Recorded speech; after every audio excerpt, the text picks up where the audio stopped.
Hello, I'm James Woodcock from pixelrefresh.com. This is Game and Gadget podcast number 42, and as always, I have my co-host Tony Warriner, who is here to share the delights of, shall we call it, his tour experience? You could call it that. Yeah, so you've been busy promoting, while still working on somehow, your game UrbX Warriors, which you've been working on with Stu Cambridge. So what's that like then, developing and travelling, weekends, signing autographs and showing off preview, early game footage and actual hands-on displays?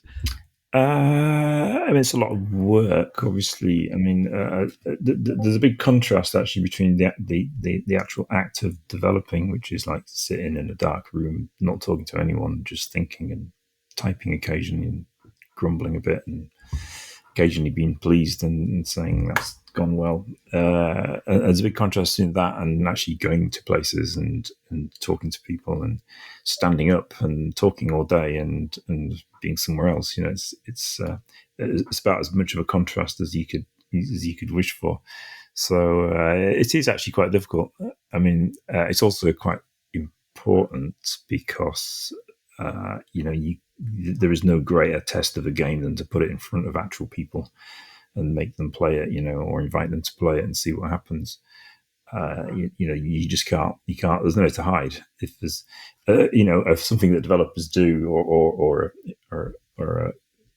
tend to do is if there's something wrong with a game, you can kind of put it to one side and you can kind of put it, say I'll fix it later, or maybe it's not an issue, or we'll just skirt around that particular problem for the time being, But obviously, these things are exposed when you put it in front of other people. They're going to run into these problems and talk about them. So it's a good exercise to do it. So even though it's very, very hard work, and we've been quite busy. We've done like 3 or 4 in the last 3 or 4 months, I guess. I can't even remember which they all were. Probably 6 or 7 this year, which doesn't sound much, but it's like a whole weekend out and quite disruptive. So we have been quite busy, but definitely worth it. And there's more to come. I mean, we're doing the next one will be I think Play Expo in Blackpool in October, 4th and 5th of October. We're going to do that one. That's quite a good one, I think. Then we're off to Germany, I believe, Amiga 40 to talk about Amiga-ish things. So that'll be a good one as well. And then there's probably another one later in the year. I can't remember. Oh yeah, there'll be Crash Live as well in November. So yeah, we're not finished yet, but it's a good thing to do. It's a good thing to do.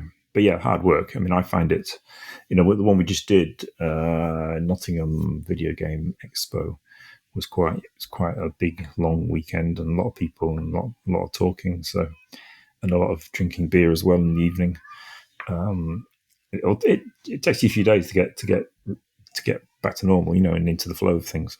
So it's quite disruptive, but you can't beat the experience, as I say, of putting people in front of the game. So essential stuff to do. Anybody who thinks they don't need to is probably deluding themselves slightly. It's hugely valuable. So how does it feel that when you finally put it out there for people to play, something you've spent months and months working on and planning, and then suddenly someone sat there with a joystick and finding the way around? What's that experience been like for you? Well, it has been very good. I mean, I think you were there at Crash. You were there at Crash Live late last year. And that was the first time we showed it, and you remember we were in that corridor. The corridor of pressure next to the toilets.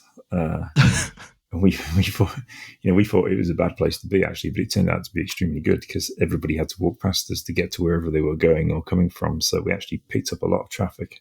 Yeah. But although they only stopped on the way out rather than on the way into the toilet, for obvious reasons. Yeah, well, that's fair enough.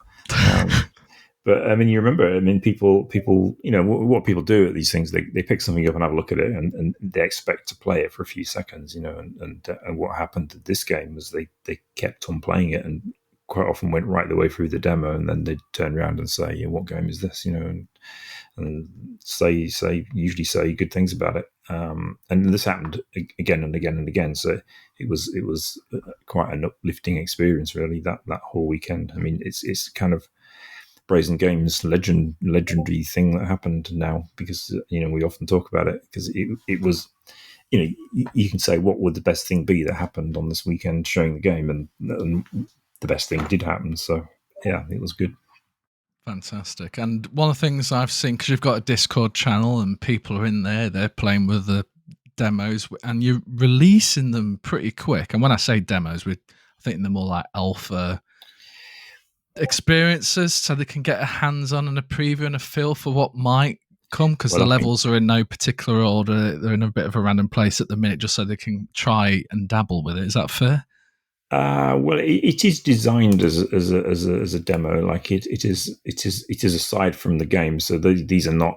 This isn't the game. It is the demo. It's what we call the demo, and it's it's quite small, but it's designed to show a certain number of features in a certain order, and the difficulty ramps up quite a lot. In the actual game, it would be more gentle than that.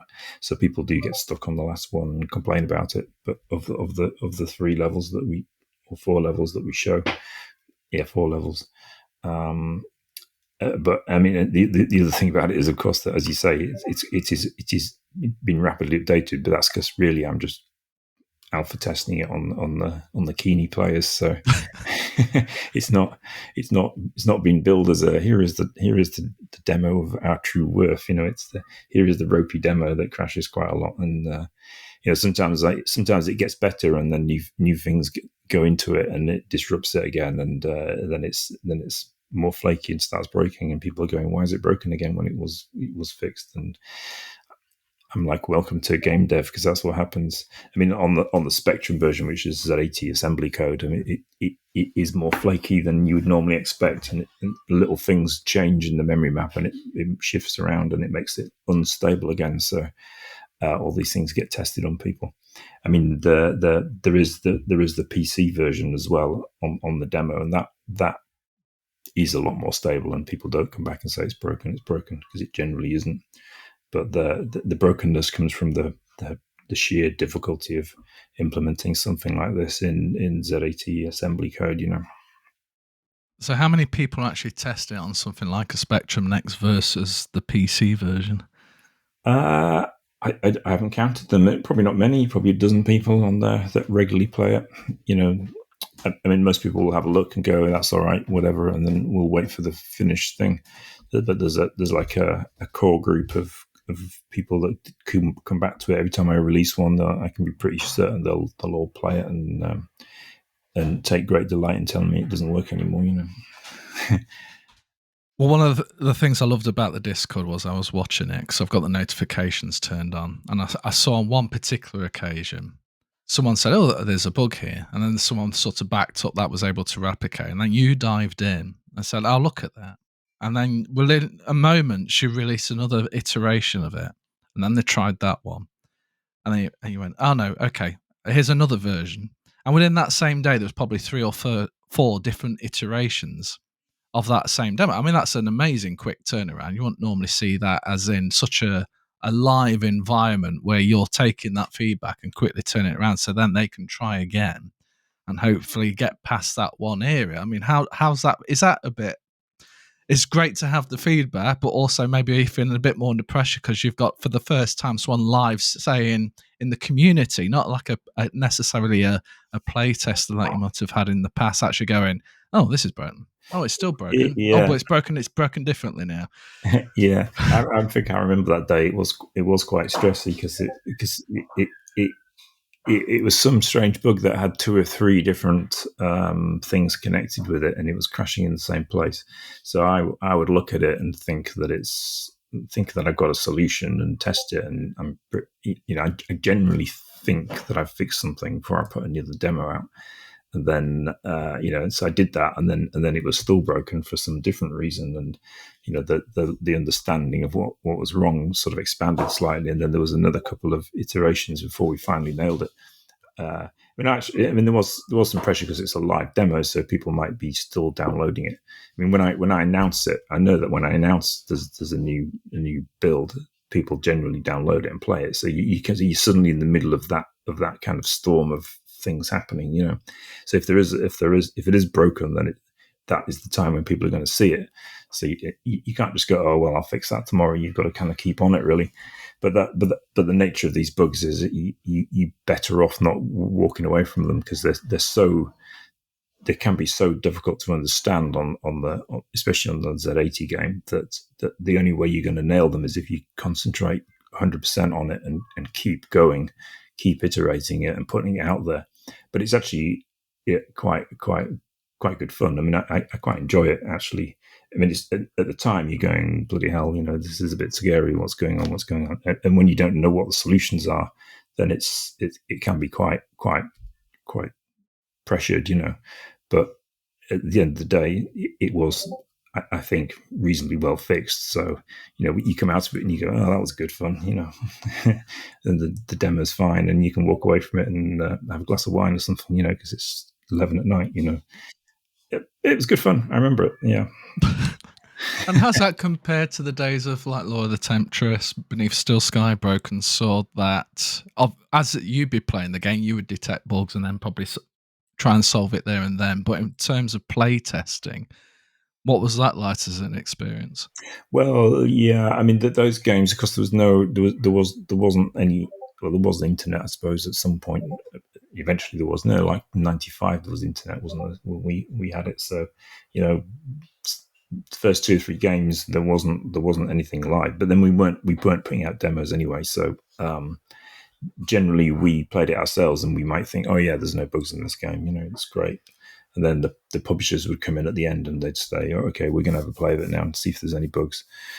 And that was quite small scale at first, but later on, I mean, Broken Sword, I remember there were teams. Once you get to Broken Sword, there's teams of testers from testing companies coming in, you know, and they'd come in, like 5 lads would come in, and you'd never seen them before, and they'd just start playing the game, and they'd sit and play it all day long, and they'd just be doing crazy things trying to break it, and they would break it, and we'd all be going, Christ, who are these people? You know, they're just breaking our game, and we thought it was perfect. And so you're reacting in the way that perhaps, you know, I've got the testers on the Discord, the unofficial testers on the Discord. These guys would be like the pro people, and it would be the same process. They'd be going, "This is broken. Look," and you go and look at it, and you go, "Oh yeah, it is." Well, the way. Then it would be the same thing, you know. We try and fix it and give it to them and see if they can still break it, you know. And the tighter you can keep that time scale between updates and retesting is the more beneficial it is, you know. So that used to happen, but with these pro tester guys, you know. And then, you know, they'd be there like 10 days or something, and then suddenly they'd all disappear, and another lot would come in, because what the testing companies realize is that the same people will get into a routine of how they play it. So you need fresh people coming in and going, what is this game? What do we do? Let's run here and see what happens. You know, they'd come at it afresh, and they'd find another bunch of stuff that the other lot didn't. You know, it'd be quite relentless. And how long would something like that go on for? Well, it would go on alongside trying to finish it in from a content point of view. So, I mean, you'd always be hoping not to just go into a period of time when the whole company was just fixing bugs. So there'd be bug fixing alongside, like finishing whatever we thought we had to finish. So, you know, we'd have our own list of, you know, we'd have our own big long list of things to do to finish the game. But feeding into that would be all the stuff the testers are finding. Ideally, you don't run off the end of our list, and then we go. Oh yeah, we're all finished. Everyone's stand down, but the testers are still coming back with stuff, and that's bad. So you'd always hope that by the time they're not finding anything, we've got nothing left either, and everyone will finish at the same time. That's usually what happens. But of course, it was more scary in the old days, because once that disk goes off to the duplicators, then it's too late. Yep. Not exactly the days and era of patches. So No, like Steam, where it would just automatically update, and if you're that interested, there's a change log in the news area. Yeah, it was a bit more scary in those days. I mean, imagine printing cartridges. Well, we did, of course, on Broken Sword was a cartridge. I mean, there's nothing more scary than cartridges, because that's a huge financial commitment for someone. And once those things are in manufacturing, there's no coming back from it. Exactly Scary that. stuff. Scary stuff. But what must be quite heartening for you is the fact that the ZX Spectrum Next issue 3 has been on Kickstarter, and it's with 62 hours to go as we record this. It's been pledged £2.2 million of their £250,000 goal, with 6,422 backers. So in theory, that's hopefully by the time this finishes, nearly 6,500, if not more, people with ZX Spectrum Next in their arsenal. Yeah, it's hard to say. I mean, I think it will. I think it will head towards. What is it now? 6 something. I think it will head towards 8,000 over this weekend. I think it will pick up on Saturday and Sunday. So no one knows quite how much. It'll probably end. My guess is it'll end somewhere this side of 3 million quid. Hard to know. And they're saying a lot of those people are new people. But I know for a fact that a lot of people with KS1s or KS2s are also buying this one, because it's got some more spec on it, and the magenta case is really nice. So there is going to be a lot of people who've already got one who are getting one again, but they are saying that they believe there's a lot of new people as well. So if so, that's good, because it's good for us, certainly good for UrbX. A few more players to play it on the Specky. I mean, it's a great machine, an important machine. So it'll be good if it's successful. Some more, it'll be a good thing, So on something called the ZX Spectrum, you've literally said it's got more spec. You would hope so, wouldn't you? More spec, yeah. So what you've obviously got? Which one have you got? The issue 1 or the 2? I've got one of each. Oh, one of each. So are you going to be one on the issue 3? Yeah, I'll get an issue 3 as well. Oh, blimey. That's what I mean. You see, a lot of people will have all of them. So they're not all fresh machines, but supposedly a lot of them are. So that's good news. Is that a fear that there may be some nuance between issue 1, 2, and 3 that may affect your game? Well, it is different circuitry. So, I mean, there's a different FPGA chip on all of these machines. So it's good to, I mean, you can get them tested anyway. So it's not essential that we all own every machine. But I mean, I'm effectively a collector of this machine anyway now. So I would get one, whatever, so even if I wasn't working on the machine, I would probably get one just to collect them, because they're extremely nice things. But I'm actually claiming the credit for the idea of doing a translucent one, which they have done, and it looks so good. I don't know how anyone can possibly resist buying it. So and it looks so good, absolutely brilliant. So I've just got to get one of those, whatever happens. And what do you make of all this new Commodore, where a YouTuber who's quite well known in the retro space is now CEO of Commodore? Although there seems to have been some legal challenge there, but we'll skip on from that bit. But there's also going to be a new Commodore 64 with an actual Commodore badge on it. Yeah, it's quite interesting, isn't it? I mean, I don't follow all of the Commodore politics. I mean, you can read up on it, and it's extremely elaborate and complicated, and the various trademarks around the Amiga and the Commodore itself are, I mean, the thing is dragged down by this stuff, because it's claimed to be owned by all sorts of different people, and supposedly they've got control of it, and it's starting to fall back into one entity. I've seen some pretty negative things said about the people involved with the new Commodore International, but from my point of view, it will be a very good thing if the Amiga itself gets taken under one roof and develops further.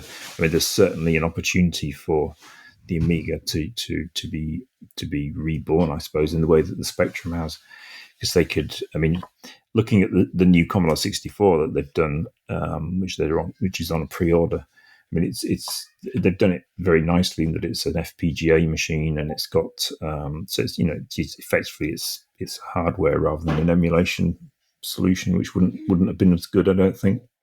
So it's FPGA, but it's got the USB ports, and it's got the HDMI port that you really need these days, and which transforms it into a much more usable prospect.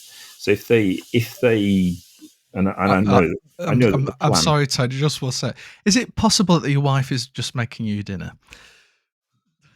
There is a tap running, yeah. I don't know if it's possible to shut your door. It'll stop soon. Okay. I will shut it off. Thank you. Sorry.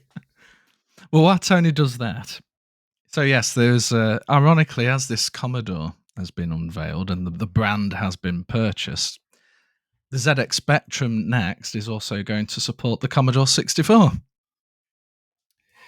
Yeah, yes. That's quite funny, isn't it? So they've licensed the core as well. So the Commodore 64 is looking good for the Commodore 64. But to go back to what I was saying, if they do the same with the Amiga as they have done already with the 64, then that will be a great thing. I mean, that's what everyone's hoping for. And certainly what I'm hoping for. An FPGA.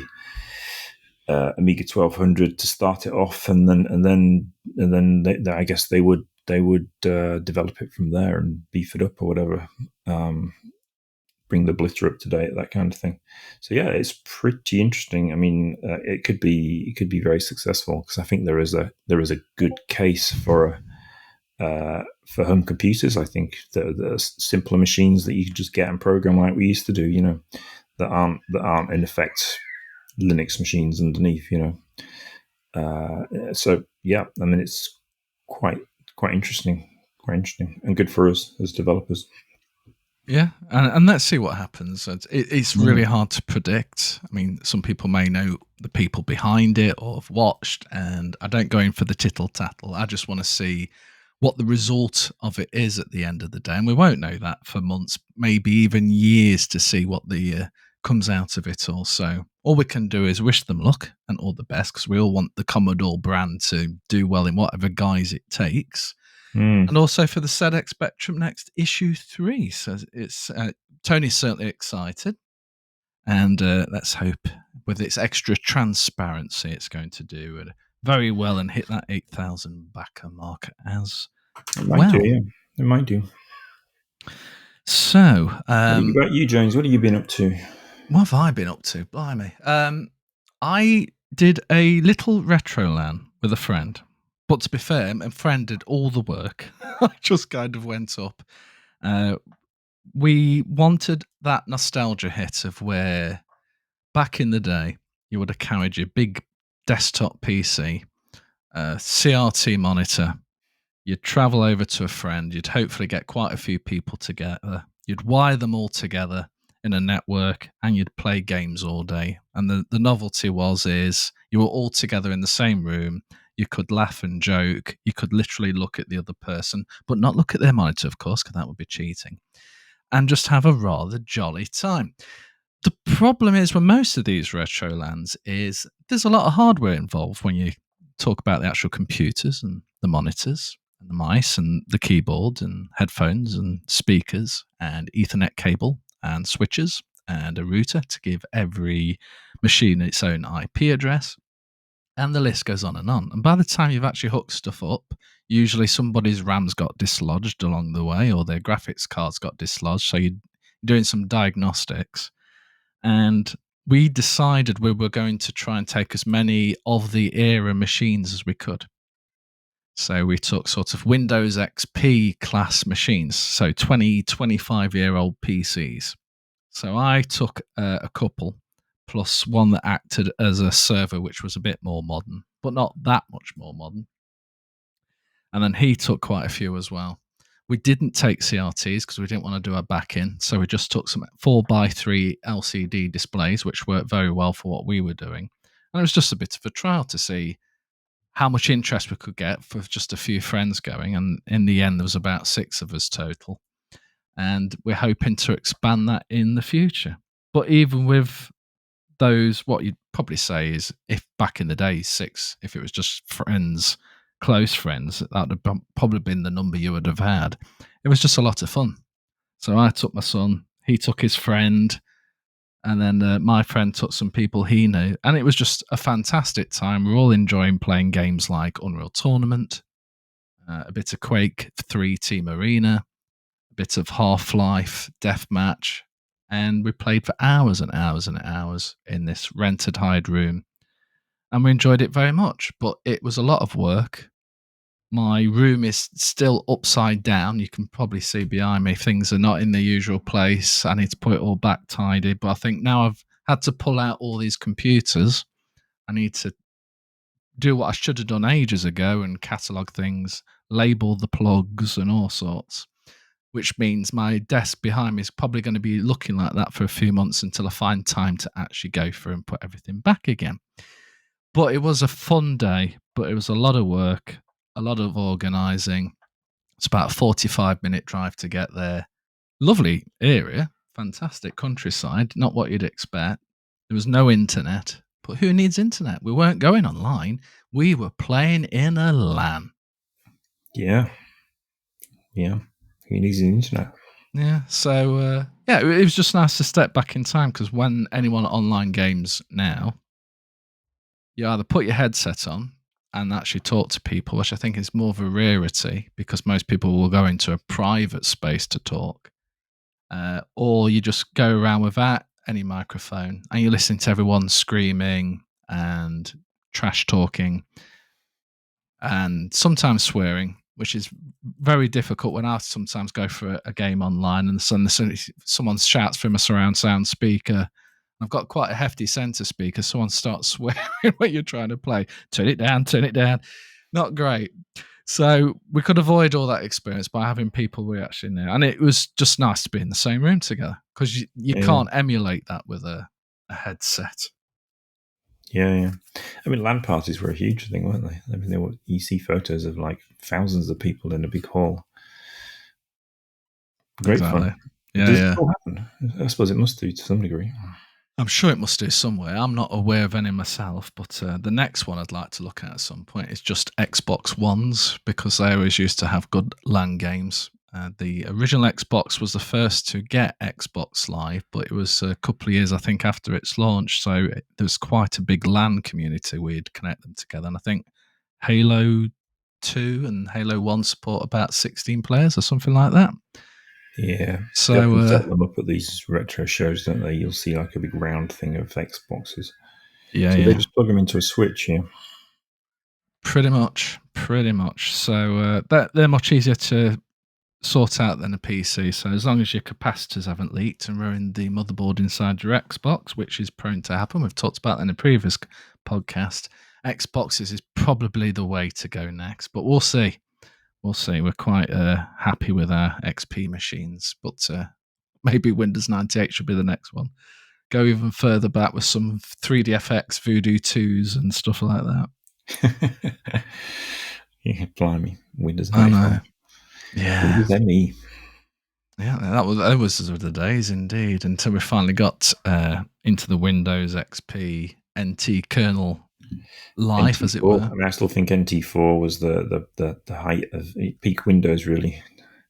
For me, it's like it was just rock solid. I mean, there's nothing superfluous in NT4. It was just like, here it is. Here's what it does. It's rock solid. Doesn't crash as much as you'd think it would, and like no frills. It was just dependable NT4. You build your server farms, whatever, and off it goes. I mean, a lot of game developers, it was just NT4 boxes everywhere. I can remember a time when I had Windows 2000 on one partition, and what would it be on the other? It was probably Windows Millennium. And 2000, just in terms of stability, was fantastic. Given it wasn't really a gaming platform, it still did pretty well. And it just felt much nicer than Millennium did at the time. So it was nice when XP did come along and actually use that core. Yeah. Well, I mean, it was a proper Unix kernel, wasn't it?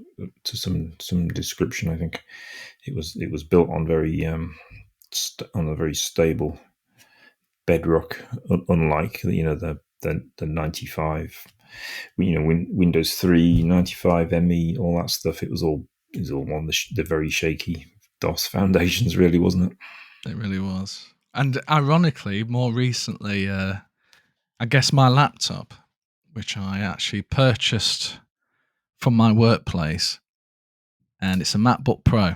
It's I purchased it a number of years ago. It's I think it's a late 2013, early 2014 model off the top of my head. It was one of the first Retina display ones.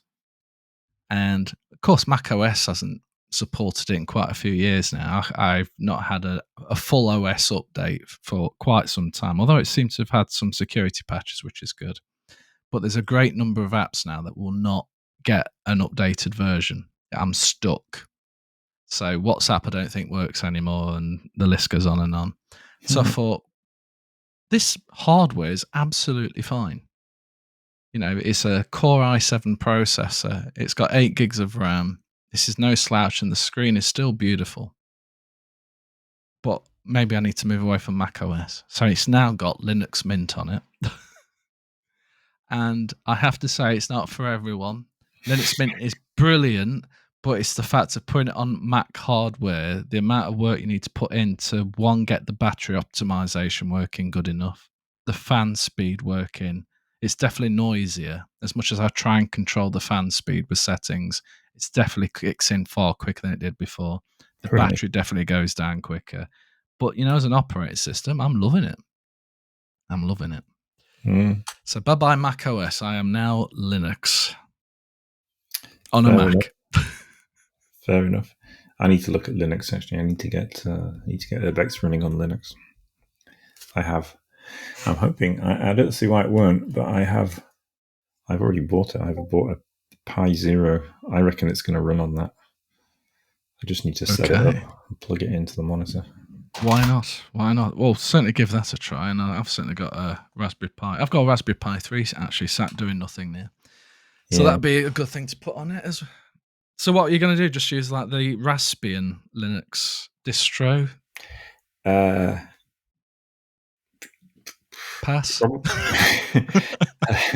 Yeah, probably. Whatever they say I should use. Yeah, I might even have. Did it come with a disk? Maybe it didn't. It's easy enough to set up. There's it's got an SD card in it with a little Raspberry Pi logo on it, so that's going to do something, isn't it? That's going to be Raspberry. Well, there might be something on it, but you're probably just as easy to. They've got their own burner software available, of course, for macOS as well as other platforms, and then you say which distro of Raspberry you want. Do you want the 32-bit? Do you want the 64-bit? Do you want the latest version? You can even tell it what your Wi-Fi is, so you don't have to do that after the fact. You can SSH in and put those details in before it burns the card, so that's all ready to go. That's quite a nice feature to have. So, yeah, definitely go for it. Try it. I need to get around to that. Yeah, I got so much to do. It's like yet another platform. Them in Linux. Yeah, but it should actually work. I think in fact I know it works. Someone's tried it already, so it will not be too difficult, I think. The immortal last words. Yes, that is true. But the idea, I don't know what it costs, like 20 quid or something. There's Pi Zeros. It's nothing, is it? So the idea that you can actually buy a 20 quid computer and program on it seems pretty astonishing, doesn't it? Is it the Pi Zero 1 or 2? It's the latest one. So 2. So that's nearly as fast as a Raspberry Pi 3. It's just got less RAM. Yeah. So it's pretty wicked. I think it'll be fine. Yeah, it should be fine. I think it'll be fine. I'll be interested to see the results of that. So have fun experimenting. Yeah. Let's make like a new word. Experimentating. Yeah, I like that. Yeah. So yeah, as long as I can get GitHub for it and download the sources, then it should just work. Yeah. Yeah. So oddly, no one's asked me for it yet because we have said there is going to be a Linux version of this game, but no one's actually come at me and said, "Where's the demo then?" For the mainstream, Linux is still not there. Maybe there's just no call for it. I don't know. I think given time, Windows 11, I think, is pushing more and more gamers to look for something else. macOS, as much as they try, is not a gaming operating system. Certainly not for hardcore gaming. As much as they're trying with AAA titles, you need something really powerful and expensive to get them to run decent. Whereas a PC, just blow it away. But with Linux, they're getting far, far better with the help of Steam and making that compatibility layer there. Mm. So, give it another couple of years and Linux could actually become quite a tour de force. With Windows and Microsoft putting more and more bloat, I was trying not to say anything CRAP, but putting more and more bloat on there. Well, even me, as someone who's used Windows since 3.1 and DOS, it's getting on my nerves. I'd sooner pay the £25 to upgrade as they once did without all the nonsense going on top of it than what we've got right now. It's got a nice, pretty layer on it, but a lot of the stuff that's going on under the hood is irritating me. So I've got it just for games, and that's it at the minute. Mm. Yeah, I mean, I'm using Windows 11 to do the Z80 side and various other things. So I'm actually using Windows as much as I use Mac these days. But it's not screwed me over as such. In the year I've been using this machine, I mean, it's a nice little minis forum, tiny little PC thingy with a Raisin chip in it or something, and it's worked very well. But it kind of annoys me. I mean, I'm sure I can stop it somehow, but it invariably every day it's upgraded itself in the night and it's rebooted. Like, I'm guessing it's best to let it do that rather than holding it back and then doing it all in one go. You'd think logically. I tend to go with updates, but we all abandoned Windows a few years back in the day when there was, like, my wife's, she had a laptop and it updated itself in the night and it was dead. It knackered it completely. It just destroyed the machine. I mean, you can't. It was a dark time, and we're all scarred by that. And at least Macs, you can be pretty certain a Mac will never do that to you. At least it shouldn't do, or it's a lot rarer. But this machine, I mean, I don't know. It updates itself constantly, but it still comes back alive again and continues to work. So I've nothing to complain about so far. That's touch some wood quick. Yeah, touch wood and fingers crossed and all that. But the best thing about macOS is Time Machine. It is great. Yeah, it is great. I mean, where is the Windows Time Machine? I mean, it's such a good. They should have the day that Time Machine came out. You'd have thought someone at Microsoft would have looked at it and said, "Yeah, that's pretty good. We need to do that."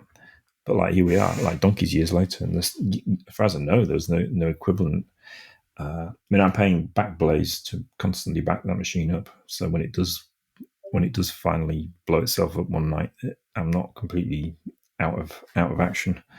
But yeah, a little Time Machine. I mean, I do run both. I mean, I've got Backblaze on the Mac as well, and Time Machine. So I'm like super triple backed up. The house can burn down, it can be burgled. The machine can screw itself and go up in smoke. Whatever happens, I will survive it. As soon as I can remember my password to to my password manager thing. If I can't remember that, then I can't do anything. I can't. As long as it's not a notebook in your drawer, then we're okay. Yeah. And if I can't remember that, and that's probably a good point actually. Can I remember? Can I get from if I had to go back to like one new machine from the shops? Can I, in a new house somewhere? Can I rebuild what I had from memory? It's a good question, isn't it? And one we should all ask ourselves. Absolutely. I mean, that is the nice thing about cloud storage is the fact it is in the cloud. So the worst case scenario, something did happen to your home, all those photographs and memories at least are protected somewhere safe and you can retrieve them. If you can't remember the passwords, you can't retrieve them. Well, you would hope you're able to remember a password. This is why you got to use those password managers. One master password. As long as you remember that, you're okay. Yeah. Just don't leave your phone in the file because that's probably got your two-factor authentication on it, in which case you're still screwed. But you see, you need that password manager needs its own database, needs to be online, doesn't it? Yes. Unless you store it locally, in which case you got the same problem. So then You you got the need to same buy your problem. own server in the cloud, and then it gets very expensive and technical. And this is what I'm saying. You need to remember two passwords. You need to remember wherever you put the database on the cloud. You need to remember the password manager password itself. So that's two passwords you got to remember, and they're passwords that you probably rarely ever use. Now, you need to remember one password because your password manager will have all the other passwords saved, including the location and password for your database. But it's chicken and egg, isn't it? The database is on the cloud in case your house burns down. So you've got to get the database for the password manager first off of the cloud, and then run the password manager and get the rest of the passwords. This is why you just pay for something like Bitwarden and you don't have to worry about it. Because it's their cloud. It goes wherever you want. Mm. Unless you don't want the corporations to have your data, in which case then it's going to even be trickier. Yeah, I don't think they're reading my data, but it's all encrypted. It's fine. Except for cloud storage, then you have to be more careful. But for passwords, you're okay. Yeah. I think Backblaze is probably all compressed and stuff, isn't it? I doubt anyone's wading through my stuff. It wouldn't be very interesting anyway. Or GitHub, where all the sources are.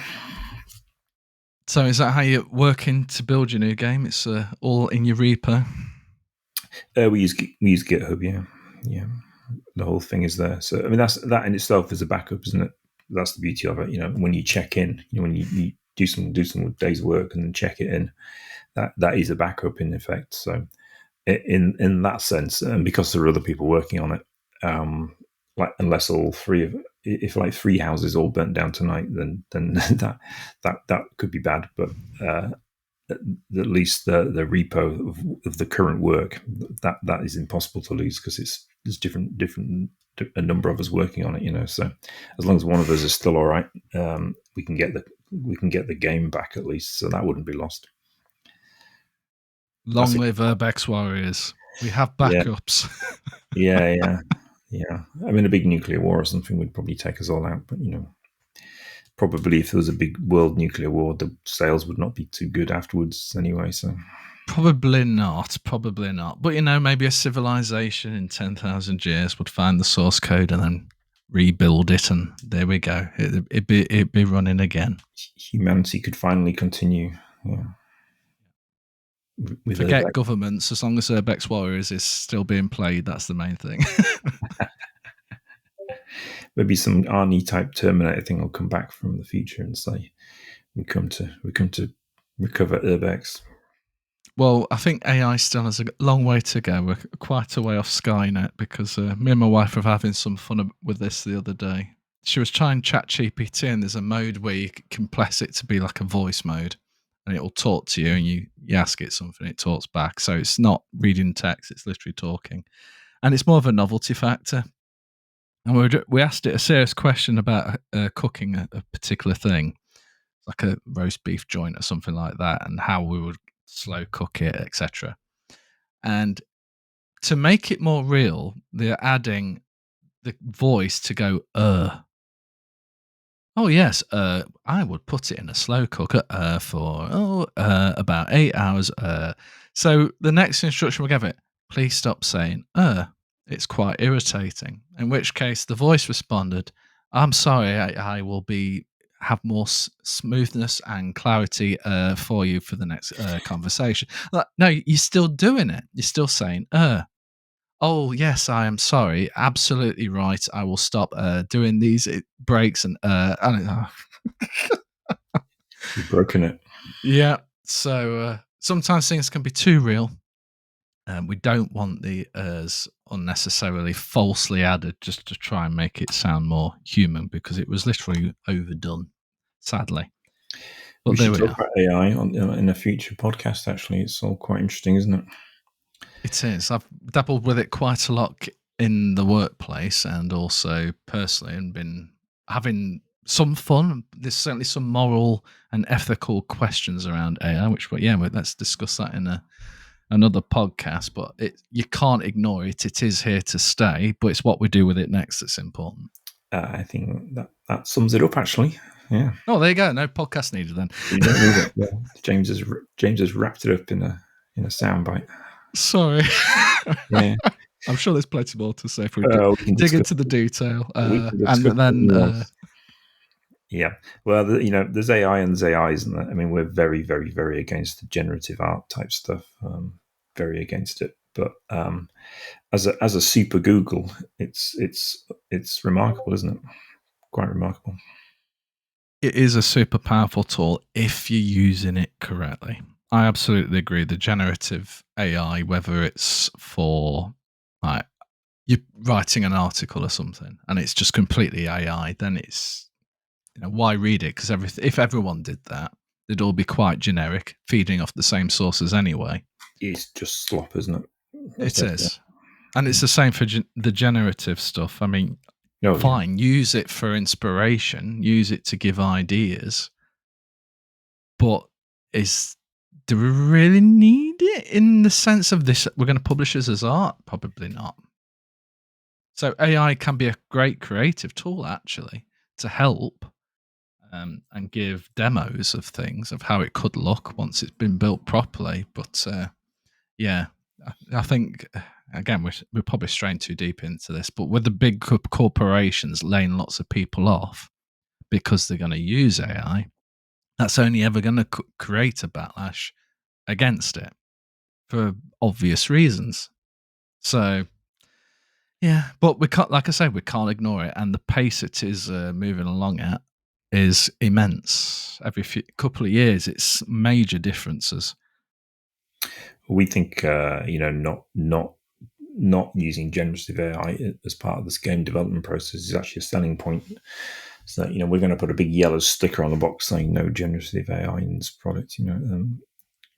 It's just for a bit of a laugh, really, but it makes us, but to also make a serious point. I think it will be a marketing angle to say that you've not used it. And if you can't say that you've not used it, then you're probably at a disadvantage with the creative work. If you're making a TV program or a film or music or writing or anything like that, if you've used it, then why have you used it, and where have you used it? And why are you selling it as a creative work? Because it clearly isn't. Well, your game's going to be special in that way, though, isn't it? Because you've been a developer of the day. So why would you want to replace that with AI? Because you've done it back in the day. Where people are buying into you, and it's the same for Stu doing the pixel artwork. He's been doing it back in the day. He knows how to get the best out of those pixels to represent on the screen. Why would you want to replace that? It's not going to replace Stu. People are buying that game because one, they enjoy it, but also because it's Tony and Stu. But nobody making a game should be using graphics that are nothing more than a blend of existing IP, existing work, because that's all these things are. I mean, they're just, you can't see how they've done it, but it's based on something. I mean, it's just a blend of other people's work, isn't it? Which is what makes it so questionable. I mean, as far as I'm concerned, nobody making a game should be using this stuff. There's just no justification for it. That's not what games are about, is it? You can't, you shouldn't be able to succeed in games using if your product is just derivative. You would think. We're going to have to talk about the elephant in the room now. Broken Sword, Reforged. We need to explain that in terms that used AI, or at least it was advertised as using AI to help with the artwork. But what was it from your perspective? What was the involvement with that? I know perfectly well exactly what they did and what it actually was. I mean, obviously this is a podcast, so I need to weigh my words. They put, about a year ago, they put out a press release at Gamescom, I think, that really did lead you to think that they were using some form of generative AI on that Reforged thing, and for some reason, whatever PR company was involved, I don't know, but they seemed to think it was a selling point that the thing was going to use AI to do what artists couldn't. or what Revolution couldn't do as a small developer, given the immensity of the task.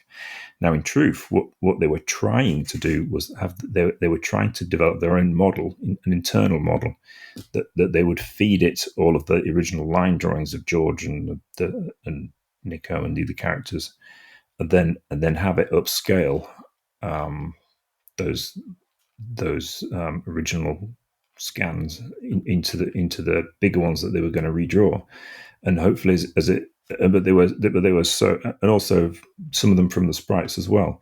The problem was that there wasn't the resolution. So when George got bigger, as he would need to be for this 4K thing, it wasn't able to do the hands and things and all the rest of it. So it just couldn't do it.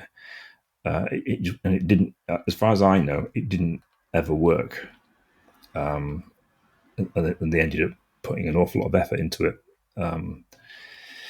And they never got really anything out of it. That's my understanding. And the only AI that was eventually used was a clever thing in betweening the frames. So the original Broken Sword was 12 frames per second, and I think that the new one is 24, and it tweened. They used some sort of internal process to tween the frames between to double the frame rate, and actually it did that quite well. But that's the only thing it did in the final thing. So I believe in whatever it is they're currently working on, which you can clearly guess what it would be. I don't think they're even pretending that they're using an AI model to help them. I think they're just redrawing it as they pretty much did on the first one. So yeah, that was the Broken Sword thing. Yeah, it was more of a PR blunder or a PR misunderstanding than anything they were really doing. Because you can't get something from nothing, and there was in the case of those tiny little sprites, there was very little. You were seeing things that weren't there, and there was no way that the AI could see it either. So it just never worked. Yeah, to go from 640 pixels to 3,800 and something pixels, that's quite a jump up, to say the least. Yeah. I mean, you could get. I think in the end they were getting a rough outline and then redrawing over it. So. Well, luckily we know some talented artists who contributed to the game. We do, which is how I know all this stuff. So yeah, Broken Sword Reforged looks fantastic. They've done a fantastic job. Everyone involved. Yeah, I mean, congrats to them, because if you could imagine what you'd want from a modern day reworking of Broken Sword 1, I mean, it really is a great success, isn't it? I mean, it's very nice to look at, but it's utterly faithful to the original, because it is the original. When Reforged is running, it doesn't know that it's the new version. Because it's got new graphics in front of it, but the core game is exactly the same. So it's like a ROM of the original Broken Sword. It's the scripting and the every single thing that happens is exactly as it was, because it's exactly the same game on the top. And they can prove that by that clever thing they do, where you can flip between old and new. And then and it's interesting when you do that, because you can see that. I mean, people. You think of Broken Sword and you imagine it in your head as being really detailed, and it just wasn't. And when you flip between the new and the old, you see that a lot of it is in your head. It was super low res. The detail wasn't there, but when you go to 4K, you've got to do it. You've got to draw the hands, you've got to draw the eyes properly and the ears, and it's all got to be there. Because it can't just be lost in a pixel.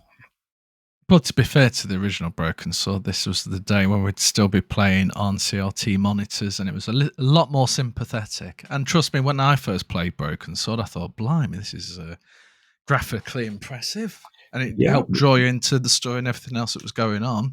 And it was, but it was 640/400, and that's smaller than an app icon. That's true. That is scary, isn't it? My goodness me. And so how do you feel then, knowing that your code and others that would have worked on the game back in the day is actually powering Reforged, and it's still living and breathing and doing its thing? I think it's great. Yeah, I'm a huge fan of what they did. mean, I also take credit for having the idea to do it, because I actually up-resed, I used Gigapixel, up-resed some backgrounds and sent them to Charles and said, this is what you should do. And he was like, no, I'm not sure about that. And then, like, a few months later, they were actually seriously thinking of doing it. So I like to think I planted the germ of the idea for that project. But yeah, it was a huge success. A great thing to have done. But they did it properly. You see, they didn't in the end cut any corners. I mean, they really did redraw it at 4K, which is the only way to do it. You can't cheat it. You know, there isn't a shortcut. You just have to redraw it. Well, long may it continue to do well, and hopefully there's some further titles that will get that treatment. Maybe Broken Sword 2. I wonder what they do with the 3 and 4, the 3D ones. Who knows? Yeah, they're a different kettle of fish. I wouldn't hold your hopes for those projects, but you would definitely have thought Broken Sword 2 would be a likely candidate for such an endeavor. Yeah, maybe Scum VM can do something with 3 and 4, maybe. Who knows? I would be surprised. It'd be nice to see Beneath Still Sky, but it would be difficult. Yeah, it would be difficult. It'd be very difficult to do. And I'm sure they said that about Broken Sword 1 until they saw your upscale. Yeah. All it takes a little bit of inspiration, a lot of money, and a lot of time. Yeah, I think it was very expensive to do. I can imagine. Well, we'll finish on a high note and also mention Earthion, which is a new shmup that has come out, available on Steam, which is actually at the Sega Mega Drive or the Genesis if you live in North America. It's a lot of fun. I'm not the biggest fan of shmups, mostly because I'm pretty terrible at them, but this one, it's got a nice gentle learning curve. You play on easy. The nice thing, as you progress, you can collect containers and then you can upgrade your ship. And in true traditional Mega Drive style, it will give you a code when you complete the game. And then you continue with the same ship and configuration as you play for easy again if you want. Or then you can go to the harder difficulty with your upgraded ship and stuff. So there's incentive to keep playing, which is the nice thing. So it is designed for a Sega Mega Drive, which is great. It's got legendary composer who did the Streets of Rage series, and the music is just as good, trust me. So there's a nice retro heritage in terms of the people building the actual game and doing the music.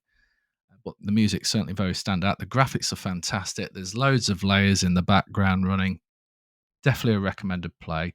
The only thing you may be disappointed about is there's no actual Sega specific Mega Drive version yet. So if you buy the game off Steam, there's no ROM for you to be able to just put straight onto your Mega Drive through one of your SD card solutions, maybe, or put into your FPGA because they've encrypted it. Now, there are ways to get that, of which I would not encourage, but I have tried it because I did purchase the game. And it runs fantastic on FPGA, so I'm sure it run fantastic on the original Mega Drive too. And that's Tony rushing off now to go and buy his copy on Steam. I know he's back. Everything all right? And letting the damn cat in. Oh, right. I thought, bloody hell, it's that fire he's been talking about. Yeah, well, it could be. So this game, it's not a physical Mega Drive. Not yet. So the reasoning, as I understand it, is they're going to release it next year, a physical boxed version, and they're waiting a little while because they want to make sure all the bugs have gone. So the risk you were talking about earlier, that the fear of releasing a cartridge version, not having a certain update, maybe grain breaking if you do a certain thing, they're giving it some time before they do that version to make sure they've picked up all the things that they want to do, which is fair. But, you know, if you're buying the game for the novelty of this is a Sega Mega Drive game, it's not quite the same if, you know, you've got emulation going on Steam. Yeah. Well, I backed the Kickstarter for another Mega Drive shmup, ZPF, I think it's called, Mega Cat Studios. Looked really, really nice, but that did come on a cartridge. So they obviously did their testing up front and were confident for the started burning those things. But I mean, the interesting thing about Mega Drive is you can actually do it very cheaply. It's like a couple of dollars for the board, that you actually burn the thing onto. So it's actually very doable. Certainly something we're looking at for UrbX, because it's a nice machine as the Mega Drive. It deserves new games. I mean, another one is Neo Geo, which is fabulous spec for the machine. Absolutely fabulous. We're really excited about it. But the cartridges are much, much harder to manufacture. So we're talking to people that have done it about how to go about it. But the machine is so good that we're keen to try and overcome the problems. Blimey! But how many people have a Neo Geo? Well, I mean, not gazillions, but it's a passionate core user base still. So I mean, people do make new Neo Geo games, and Bitmap Bureau have done it recently, and presumably it's worthwhile. People wouldn't do it if it wasn't worth doing. So I think there is enthusiasm for new games that are done properly and use the machine as we would do. But yeah, it can be done. But I'm trying to buy one on eBay, and the prices are pretty. I mean, there's lots of machines for sale, so there's obviously a lot out there changing hands. It's not like it's a rarity when they come up for sale, but they're really quite expensive. So, come on, what sort of ballpark price we're talking about? Well, 400 quid plus. They're often, bargain. Yeah, absolutely. They're often. I mean, I missed one actually. I'm kicking myself because I actually bid on one, and it actually in the end it went for like 360 quid, which is cheaper than that you normally see them. I mean, they're often 500, 600. I'm not quite sure why the prices vary, but again, they all look like exactly the same thing, the AES ones. But there are lots floating around, and they get bought at that price. So that suggests there's something behind it, in terms of the fact that these devices are in use. They're not just rusting away somewhere. Yeah. Well, that's good. It sounds almost reasonable. It does, doesn't it? I mean, and of course, there's emulation as well, but there's nothing quite like the real thing, is there? But although FPGA, I do love FPGA as well, I have to say. The spec on Neo Geo, I mean, everything, I don't know if you know how it works, but everything is a sprite. So your background is sprites. It's just the same. You don't have like a tiled background that you use for scrolling and then put hardware sprites on top. Everything is the sprite, the same unit of rendering, so that's actually extremely attractive from a programming point of view. So yeah, we're excited about Neo Geo. Okay, well, there's one that wasn't in the original press releases, shall we say? Well, it's not guaranteed yet. We're talking to people who've done it and see if it's feasible. But I mean, the game, UrbX would be great on Neo Geo because I know for Stu's art style, he looks at Neo Geo as like the pinnacle of pixel art. If you look, Metal Slug and things like that, yeah, definitely. That stuff is so good, and that era and that level of content and quality is what we're inspired by when we do UrbX. So to actually implement on the machine itself would be great. Have you got any thoughts of what your first platform might be after you've got a Spectrum next and PC and Linux and macOS? What that first one would look like for a port? I guess a good candidate would be Amiga, because it's getting a lot of action and a lot of love for the Amiga 40 year at the moment, and all the stuff we were just talking about with the Commodore International. So Amiga looks like a good way to go. I mean, it's not an easy machine actually for us with an 8-way scroll. It turns out it's not the easiest machine to deal with on that kind of level of requirement, but we think we can probably do it at a reasonable standard. So yeah, Amiga looks like a good thing. Very cool. Very we cool all have indeed. Amiga backgrounds. Yes, you do. Well, it's been lovely talking to you again, Tony. It's been a bit of a break because we've both been very busy, but hopefully we Yeah. can do another one not too distant future. And you take very good care of yourself. And you, James, good to talk to you. And goodbye, everybody, and we'll see you next time. Make sure you listen and subscribe and like and all that good stuff to help us. If you could leave a nice review potentially on any of the podcast platforms you are listening to this on, that would be super helpful. Me and Tony will love seeing your feedback, but it also helps us get the word out and about the Game and Gadget podcast, of course. So take care, everyone, and we will see you next time.